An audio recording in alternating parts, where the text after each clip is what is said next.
नमस्कार मित्रांनो. महाराष्ट्राच्या राजकीय वर्तुळातून आजची सर्वात मोठी, अत्यंत खळबळजनक आणि भाजपच्या गोटात अक्षरशः भूकंप घडवून आणणारी एक अत्यंत धडाकेबाज ब्रेकिंग न्यूज समोर आली आहे. त्यामुळे हा व्हिडिओ कुठेही स्किप न करता अगदी शेवटपर्यंत आणि अत्यंत लक्षपूर्वक ऐका. कारण ही बातमी राज्याच्या आगामी राजकारणाची संपूर्ण दिशा बदलून टाकणारी आहे. तुमच्या स्क्रीनवर झळकणारी भाजपचं भांडं फुटलं, फडणवीसांना धक्का आणि सुप्रिया सुळे आक्रमक ही बातमी सध्या संपूर्ण महाराष्ट्रात वाऱ्यासारखी पसरत असून या एका बातमीने सत्ताधाऱ्यांची, विशेषतः भाजपच्या वरिष्ठ नेत्यांची झोप उडवली आहे. राष्ट्रवादी काँग्रेस शरदचंद्र पवार पक्षाच्या नेत्या आणि खासदार सुप्रिया सुळे यांनी आज ज्या अत्यंत आक्रमक, रोखठोक आणि रौद्र रूपात भारतीय जनता पक्ष आणि विशेषतः राज्याचे उपमुख्यमंत्री आणि गृहमंत्री देवेंद्र फडणवीस यांच्यावर थेट आणि घणाघाती हल्लाबोल केला आहे, त्याने संपूर्ण राजकीय विश्वात एकच मोठी खळबळ उडवून दिली आहे. नेहमी अत्यंत संयमी आणि मोजक्या शब्दात बोलणाऱ्या सुप्रिया सुळे आज इतक्या प्रचंड आक्रमक का झाल्या आणि त्यांनी भाजपचे नेमके कोणते भांडे फोडले आहे, याचीच चर्चा आता गल्लीपासून ते थेट दिल्लीपर्यंत सुरू झाली आहे. सुप्रिया सुळे यांनी आज अत्यंत सडेतोड शब्दात भाजपच्या तथाकथित फोडा आणि झोडा या नीतीचा, सत्तेच्या लालसेपोटी महाराष्ट्राच्या सुसंस्कृत राजकीय परंपरेचा केलेल्या चिखलाचा आणि विशेषतः ईडी, सीबीआय यांसारख्या केंद्रीय तपास यंत्रणांचा गैरवापर करून विरोधकांचे कसे राजकीय खच्चीकरण केले जात आहे, याचा जाहीर आणि स्फोटक पंचनामाच जणू जनतेसमोर मांडला आहे. पार्टी विथ अ डिफरन्स असा गाजावाजा करणाऱ्या भाजपचा खरा आणि भ्रष्ट चेहरा आता महाराष्ट्रातील जनतेसमोर पूर्णपणे उघडा पडला असल्याचा अत्यंत गंभीर आणि मोठा दावा त्यांनी केला आहे. हा प्रहार थेट देवेंद्र फडणवीस यांच्यासाठी एक प्रचंड मोठा आणि अनपेक्षित राजकीय धक्का मानला जात आहे.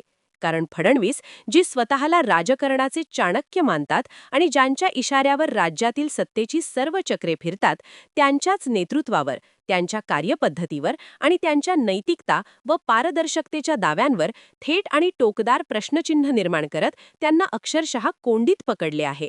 आगामी विधानसभा निवडणुका अगदी तोंडावर आलेल्या असताना विरोधकांकडून आणि विशेषतः पवार कुटुंबातील एका अत्यंत महत्त्वाच्या नेत्याकडून असा थेट, पुराव्यांनिशी आणि आक्रमक प्रहार होणे हे भाजपसाठी धोक्याची खूप मोठी घंटा आहे.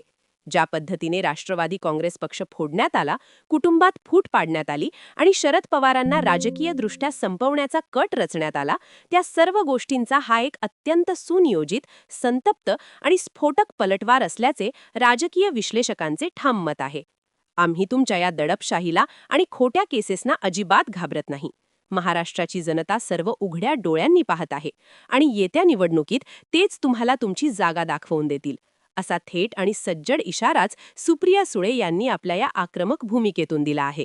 आता या अत्यंत गंभीर आणि बोचऱ्या आरोपांवर भाजपचे नेते आणि स्वतः देवेंद्र फडणवीस नेमके काय प्रत्युत्तर देतात, ते या कोंडीतून स्वतःला कसे सावरतात आणि सुप्रिया सुळे यांच्या या आक्रमक पवित्र्यामुळे राज्यातील जनतेच्या मनात भाजपबद्दल कोणता नवीन नॅरेटिव्ह सेट होतो, हे पाहणे कोणत्याही राजकीय थ्रिलरपेक्षा कमी रंजक ठरणार नाही.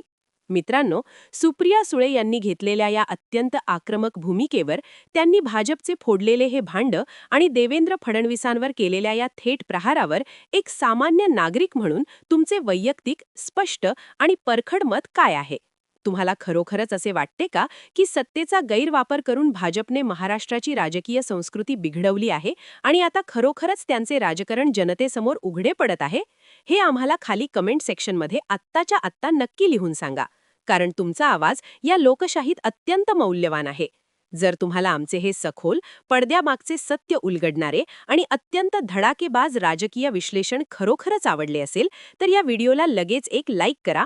महाराष्ट्राच्या राजकारणाची ही अत्यंत महत्त्वाची आणि ब्रेकिंग माहिती प्रत्येक सामान्य माणसापर्यंत पोहोचवण्यासाठी हा व्हिडिओ तुमच्या सर्व व्हॉट्सॲप ग्रुप्सवर आणि फेसबुकवर जास्तीत जास्त शेअर करा. आणि महाराष्ट्राच्या राजकारणातील अशीच प्रत्येक लहान मोठी, खात्रीशीर आणि सर्वांच्या आधी मिळणारी आतली बातमी सर्वात आधी पाहण्यासाठी आपल्या चॅनलला लगेच सबस्क्राईब करून शेजारील बेल आयकॉन नक्की दाबा.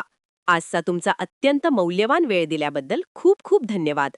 सुरक्षित रहा, सतर्क रहा आणि जय महाराष्ट्र.